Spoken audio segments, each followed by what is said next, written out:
You turn my morning into dancing.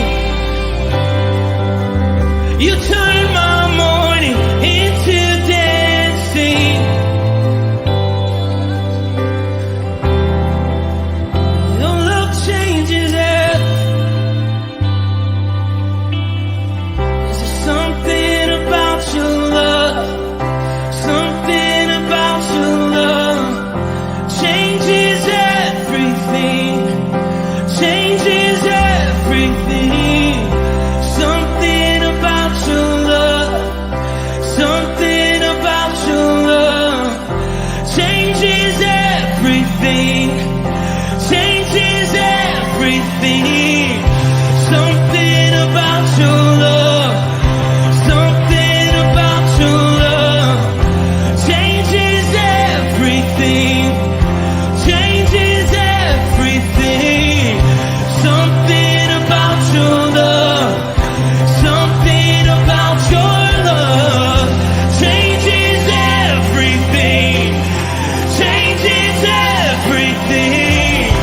Something about your love, something about your love changes everything, changes everything. Something about your love, something about your love changes every. You turn my morning into dancing. You turn my morning into dancing. You turn my morning into dancing. You turn my morning into dancing. 'Cause your love changes everything. Your love changes everything. You turn my morning into dancing. You turn my morning into dancing. You turn my morning into dancing. 'Cause your love changes everything. Your love changes everything. Oh, there's something about your love, something about your love changes everything in my body. Oh, something about your love, something about your love changes everything. It changes everything. Something about your love changes everything. It changes everything. Something about your love, something about your love changes everything, changes everything. Something about your love, something about your love changes everything. Something about your love, something about your love changes everything, changes everything. Something about your love, something about your love changes everything, changes everything. Something about your love, something about your love changes everything. You turn my morning into dancing. You turn my morning into dancing.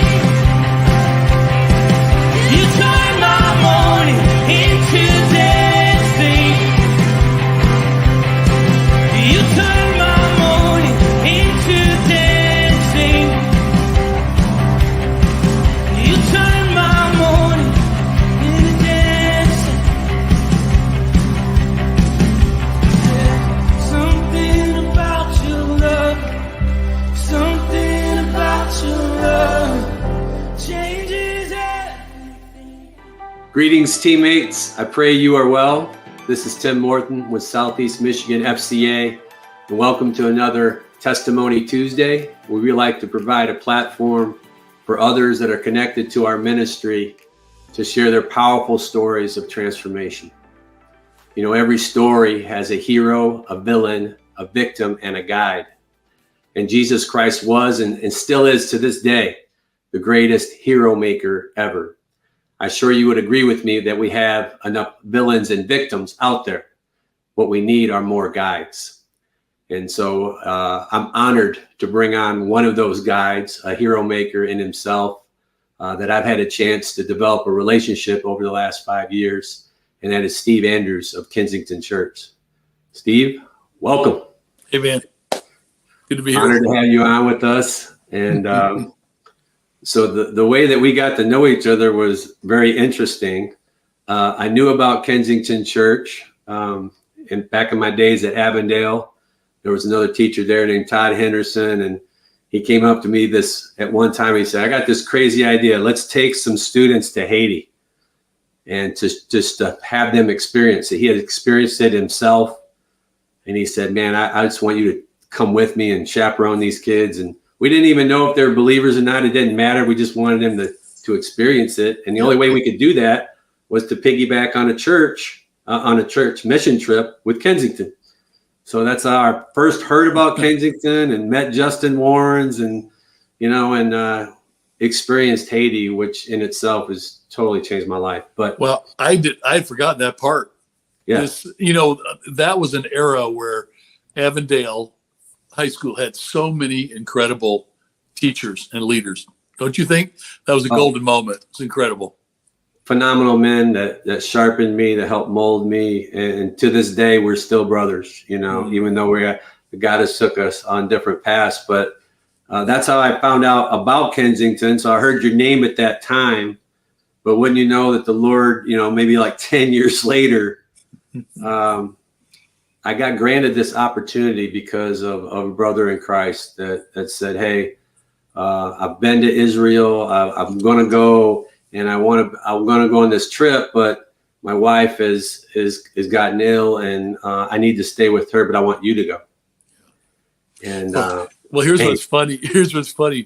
That was our buddy, Michael Emerson, who's one of the great human beings on the planet. Amen. So you're going on the trip actually was a big disappointment at first.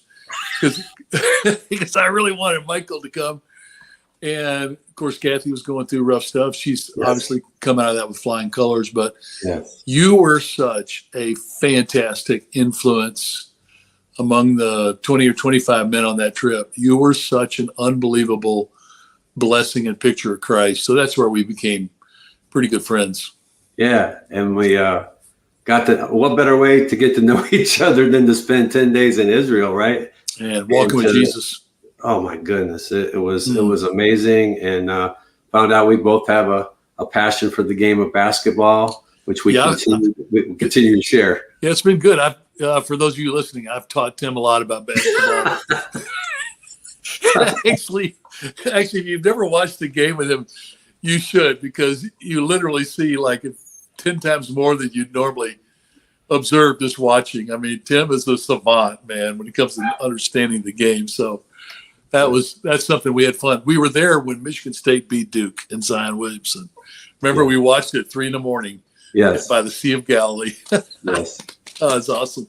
And that was certainly a highlight amongst many others. And I still have my journal. The guys in that group, we're still brothers to this day. It's amazing what a trip like that in that type of setting will do for men. And so I was just honored to get to know you there. And I just want to thank you personally for continuing to mentor me, support what we do, make connections, all the things. I know you're praying, and it just means a lot to me just to have you there and have that presence. So, well, I shouldn't be surprised, but I'll tell you, I am amazed at all the doors that God's opened for FCA and for you the last 5 years. It has been a golden moment to see God use you in such phenomenal ways. I appreciate that. But I wanted to, those that follow this and are going to be, part of our ministry, I wanted to hear a little bit about you. So first thing I want to do is I want to step aside and just give you a moment to share, how you came into a surrendered life for Jesus Christ. I know it's a fascinating story, so I want to give you the opportunity. I'm going to step aside. Good. All right. Wow, what a cool moment, because I don't get to do it that often, where I just, share about what God's done in my life. I grew up in Memphis, Tennessee. My dad was a surgeon. My mom was a full-time homemaker, but disciple of Jesus. She led a bunch of Bible studies. She and another woman actually started Bible study fellowship in Memphis, the Memphis chapter, and grew it to 2,000 women every Tuesday morning. It was amazing. My mom was a great Bible teacher. And but a lot of that it doesn't matter who your parents are, you've got to make a personal decision to follow Jesus. And so I literally have three huge parts of my journey. The first one, I was 6 years old and absolutely terrified of the dark. And I think I'd watched too many Friday night horror movies, maybe as a kid, youngest of five.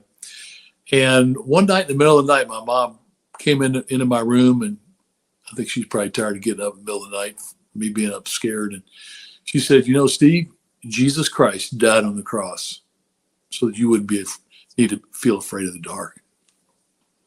That was my true introduction to Jesus. I prayed to receive Jesus into my heart that night at age 6. And amazingly, I was never afraid of the dark ever again. So that was an amazing moment. Second moment was my mom and dad took a call to be medical missionaries to Kenya when I was 12 years old. My sister and I went. Our older siblings were kind of grown and flew in the nest. And we landed in Nairobi, Kenya in September of 1968.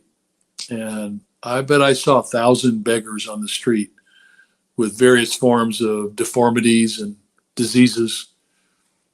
And I remember for the first time realizing that I was not born just for my own pleasure, but for something more, something God wanted to do in me. And it was that year where I really started to gather a vision for Jesus Christ doing something bigger in my life, but I didn't know what it was. But I did know I was frustrated with how the missionaries seemed to be pretty patronizing to the indigenous African people, and I felt like they weren't empowering them. This is something I felt at age 12. It's weird. And anyway, I came back to Memphis as an 8th grader and jumped back into my life. And actually, this is a basketball story. I made my 9th grade basketball team as an 8th grader. I was the only 8th grader on that team. And 3 nights before we were playing the district championship against Riverview, they were an inner city team. It was really, really good. And we didn't think we had a chance. We actually lost them in triple overtime. We hit a bucket a half second too late, lost 93-92. That's another story that Tim would love. But about 3 days before that, I was at the library, supposed to be studying, and my buddies and I thought it'd be fun to throw smoke bombs in Memphis Public Library. And we got arrested, and it was like a 5-alarm fire at the library and a senior citizens residence. We threw some smoke bombs in there, so I had my first run-in with the law.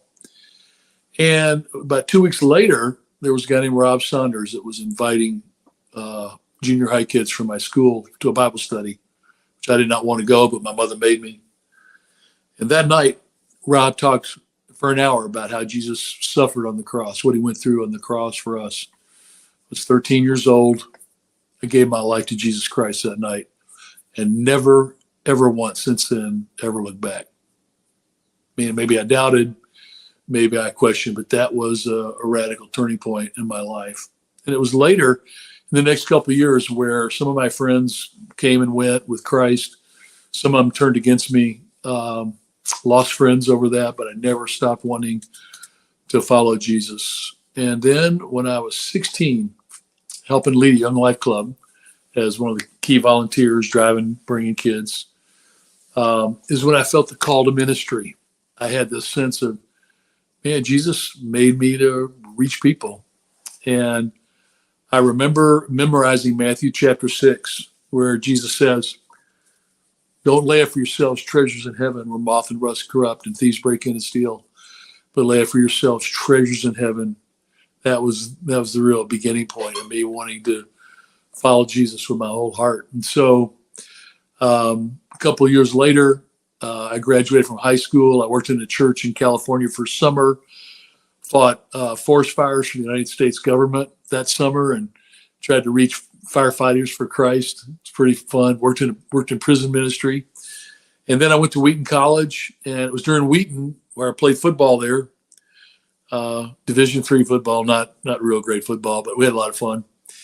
And it was there that I ended up becoming a volunteer Young Life leader, and then I led the Young Life Club at Glenbard West High School in Glen Ellen, Illinois for 4 years. And we, along with about 10 other Wheaton students, we saw that club grow to 200 kids a week and just saw dozens of kids come to Christ. And that was just, man, that was the fuel of like nothing more exciting than seeing Jesus work in your life to reach other people. And it's been fun because that's what I've watched Tim do the last 5 years, just that rocket fuel joy when Jesus is moving in ways that can only be explained by what he's doing. Well, it was after that I felt the call to youth ministry and then to launch Kensington. But here's why I want to finish this piece of the story. And Tim, you can ask me any questions you want, but this is the big thing athletically. When I was 16 and I really began to follow Christ, I started trying to bring buddies from high school to church.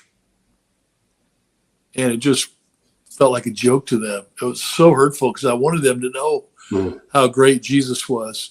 And that was when I started dreaming, what if we could create a church like FCA or Young Life, where we could just I could reach my buddies on their terms and see them come to Christ. And so that was the real motivation, 34 years ago, launching Kensington. And God gave us that chance to reach a lot of people of our generation. It's pretty exciting. Man, that's a great story. That continues to be written, brother. Yeah. But Rob Saunders. Rob Saunders was a high school football player at Central High School. He was known to be the number one hellraiser. Drinker, womanizer. And later he became a follower of Christ and came back to reach people in Memphis. And he was a teammate of my older brother's, who was 10 years older than me. And it was his message, and then later his discipling us, that was a major, major part of my life. Not too many people, you probably know of him now, and I've lost touch with him the last probably 15 years, but what an impact. One person, he was the hero maker. That's right. In my life. That's right. And that's what I love, in hearing those testimonies, that's what emerges. There's always, and it could be several people, someone plants seeds, someone comes along, and, we don't know how the process is going to work out. Yeah. Let me say this just again, as I'm thinking about the hero making thing. It was my mom and dad first. Yeah. It was coming back with Rob Saunders all through high school. And then M. Griffin was a professor at Wheaton, and Gary Sattler was associate minister of a Presbyterian church in Glen Ellen. And God used him and Gary in my life to totally inspire me to lead and do ministry. And all those really were, I think, the four people that just ignited my passion to serve and follow Jesus. Love it. And, I put together my top 10 of men in my life that have influenced me and were been a part of this process. And I made sure they all knew that they were a part of where I'm at now. And I think that's so wise. We stand on the shoulders of those that have gone before us and have been faithful. And man, I just love the way it all worked out. And obviously there's, you getting arrested. I never knew that. I'm a felon. I'm a convicted felon, actually. We've all had our moments, right? Teachable moments in our lives, but what God can do with someone that's on mission, right, and knows who they are, whose they are, and what matters most. Mm-hmm.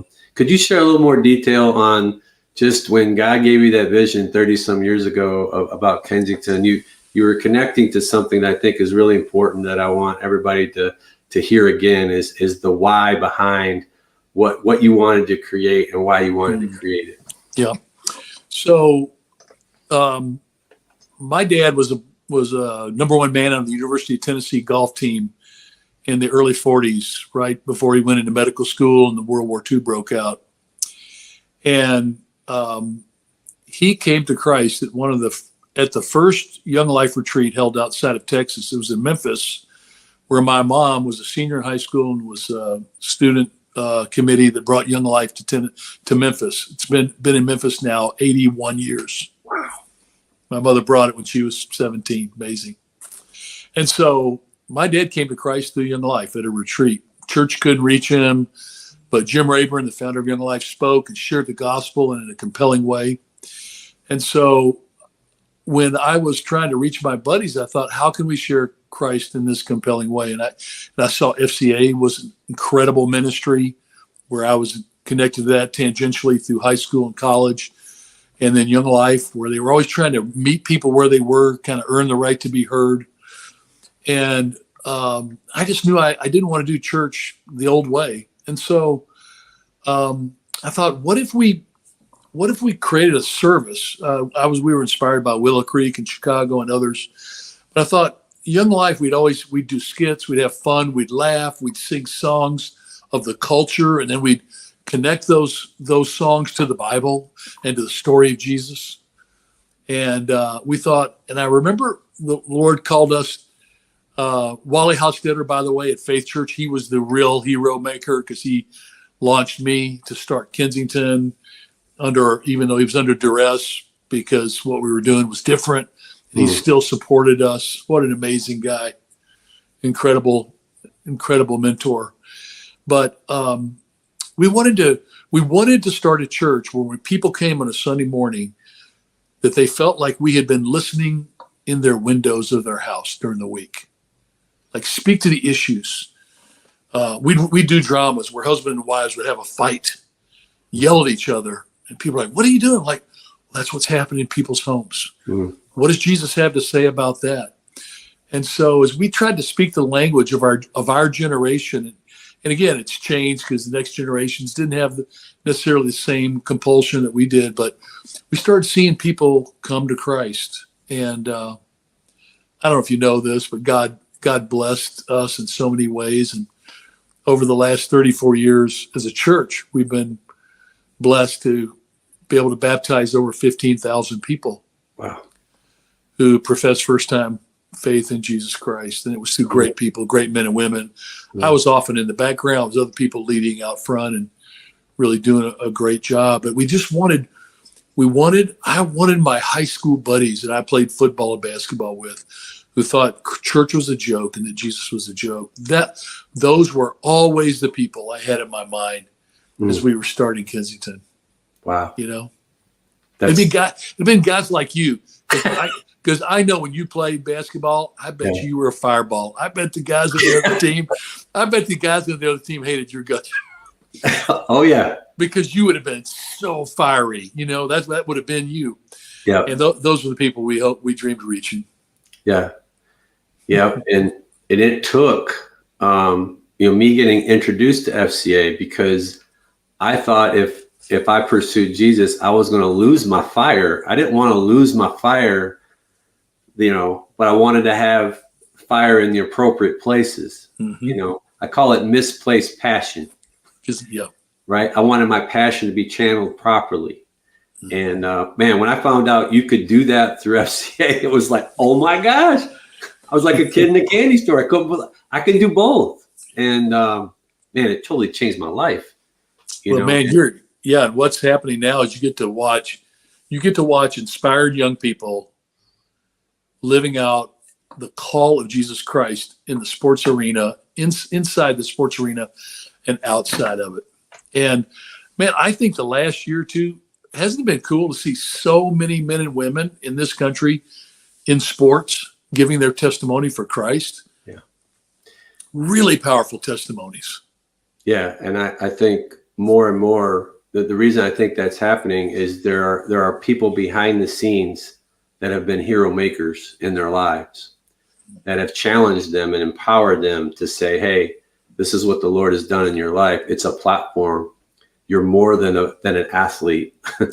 You need to let them know what the source of that is. And I think people are being unashamed in how they express that now. And what it is, it just made it relevant. Now Jesus is more relevant than he ever has been, especially in sport and competition. There's all kinds of issues that impact that. It just creates so many talking points and opportunities to enter into. But we know the evil one is out there and wants us to be discouraged and distracted and deterred, from the overall mission. So that's when my competitive juices start coming back, and I know that the power of the Holy Spirit is far greater than any power that I have. And if I'm allowed to be used and for the indwelling Spirit to use me, that is real, that it's authentic, and it moves people. Right? So that's where we need to coach others up, disciples others up, like Jesus did, so that they're empowered to live it out and go into those spaces where they are, so that people will want to know, hey, that guy's different. That woman's different. And I want to know why because we're all looking for it, right? All longing for it. All longing for it. Awesome. As we come to a close, go ahead. Hey, let me say one more thing, just to let you go, is I wish the church could capture some of what FCA has understood from the beginning, and people that compete in sports, coaches, is that you're not going anywhere unless you're on a team where you're believing people. And what FCA has done is it literally identifies coaches, assistant coaches, players, captains. The whole process is about believing in what Christ can do in people. Yes. And I just wish the church would grasp onto something FCA has figured out a long time ago. Well, I appreciate that. And there are many churches that are, that partner up with us. Kensington's one of them. And not just from just the people that go there, but, the overarching leadership, allowing us to use spaces, adopting high schools. So it's a big part of what we do. And so there are those that catch the vision that are jumping in. I just had a amazing conversation with a youth pastor today, and he was a part of FCA in Oklahoma. He's up here now in the East Detroit area, and he's just he's a fireball also.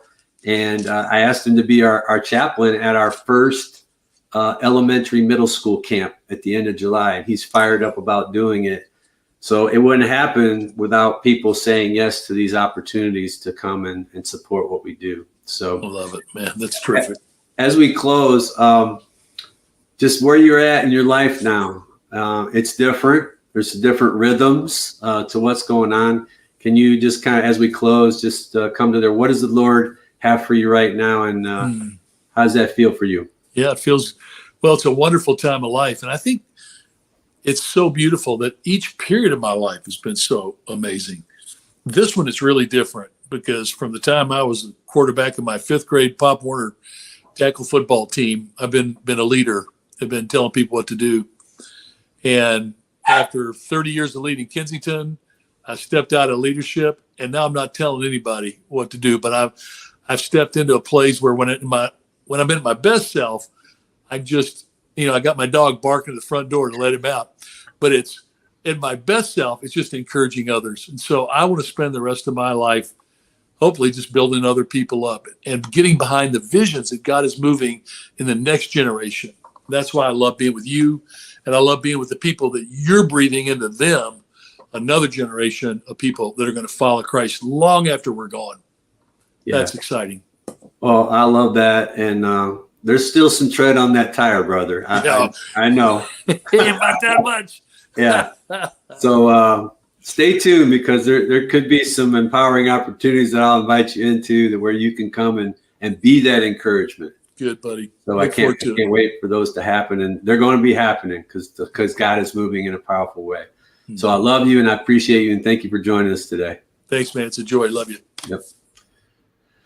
Wow, that was amazing. Lord, we give you all praise, honor, and glory for who you are and how you're always working.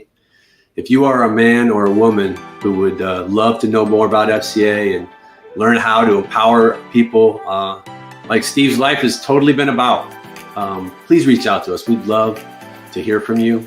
But until we come back to Testimony Tuesday again, I'm Tim Morton, Southeast Michigan Director, where our mission is to lead every coach and athlete into a growing relationship with Jesus Christ and His church.